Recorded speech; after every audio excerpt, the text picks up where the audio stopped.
Humanity's nuclear arsenal is capable of destroying all life on Earth, over and over and over.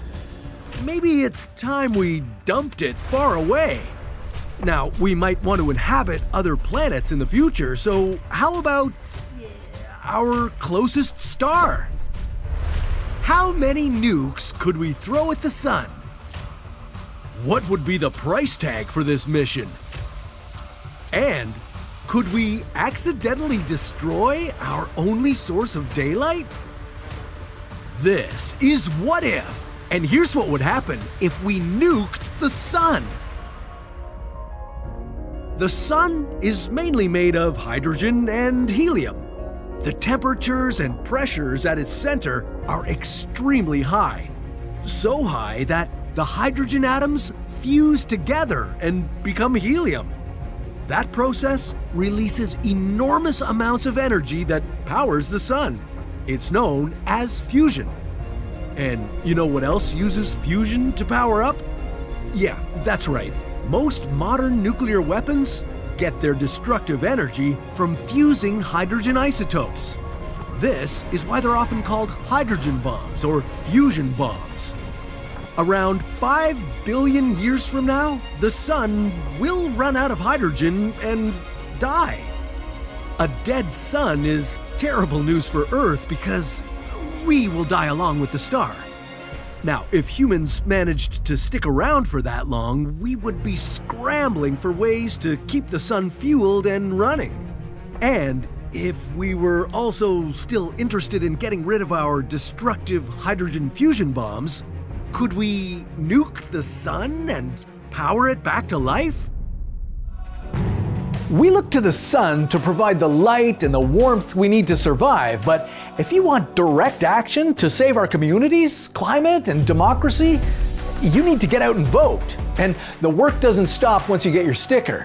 If you want to affect real change, learn about who represents your district and, more importantly, who donates to them already.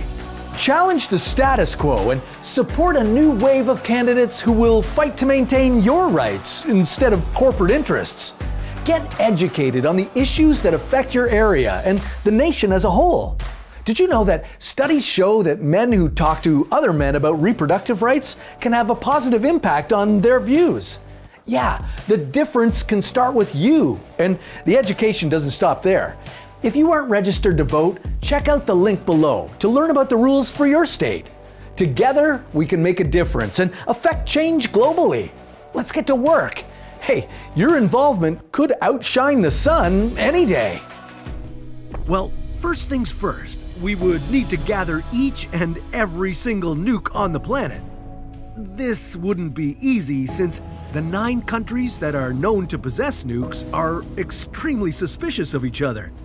But if the other option is the guaranteed death of our only sun, they could be willing to give up their weapons of mass destruction for the cause. Take my gun from me. How big is humanity's arsenal, you might ask? Well, at least 13,000 nuclear bombs big, each of them with the explosive power of at least 100 kilotons of dynamite.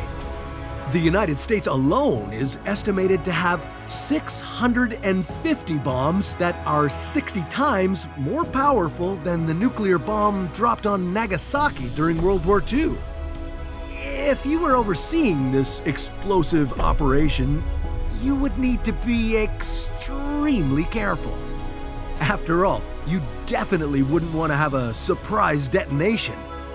If every one of these fusion bombs went off, the explosion would lead to so much debris being injected into the atmosphere that it would trigger a nuclear winter.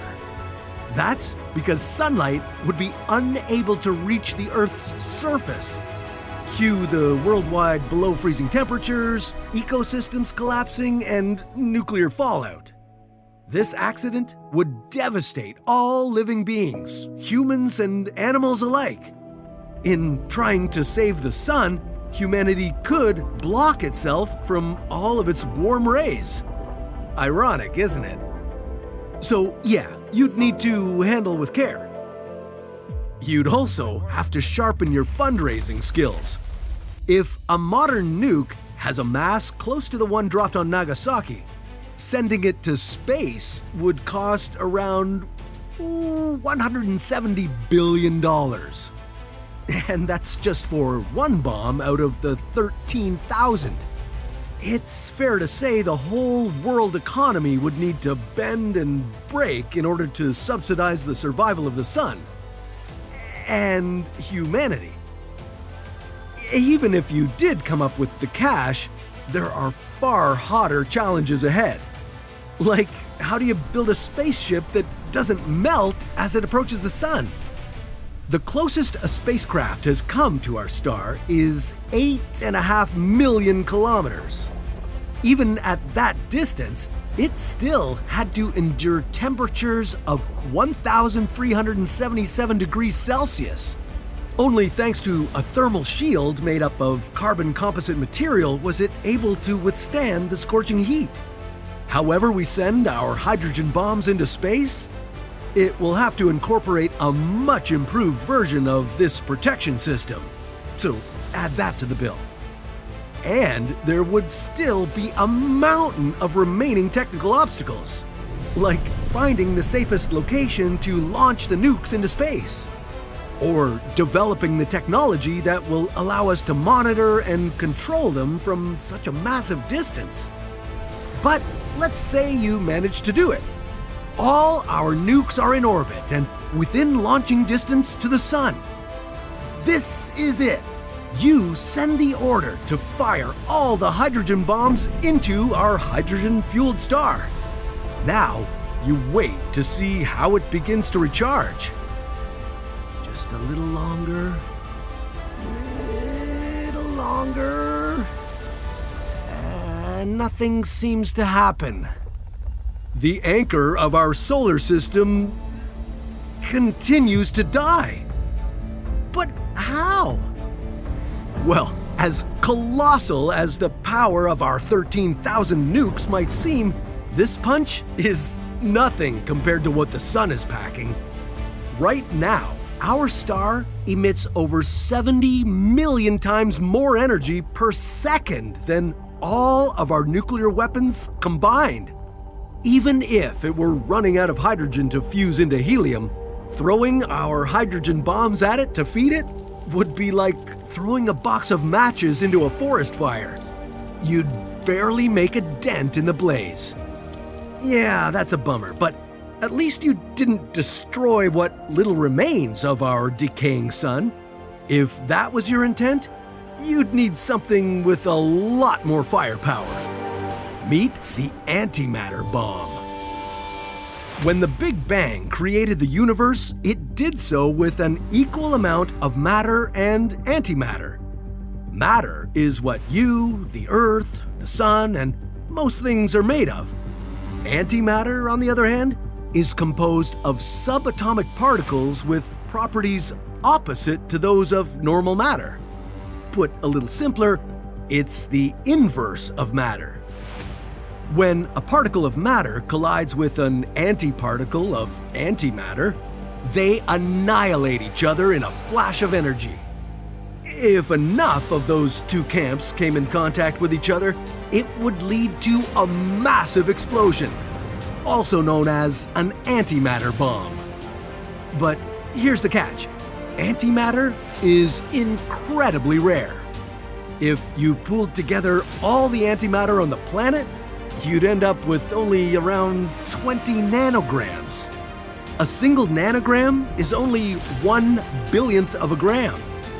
That is so little that even if it were combined with matter, you wouldn't even have enough energy to boil a cup of tea. Now, you could produce more antimatter, but that would cost you at least $2.7 quadrillion for just 1 gram. And remember, we're here to save the sun, not destroy it. Don't believe me? Well, you should see where our planet would end up if our star suddenly vanished. Not even the heat from all of those nukes would keep us warm. But that's a story for another What If.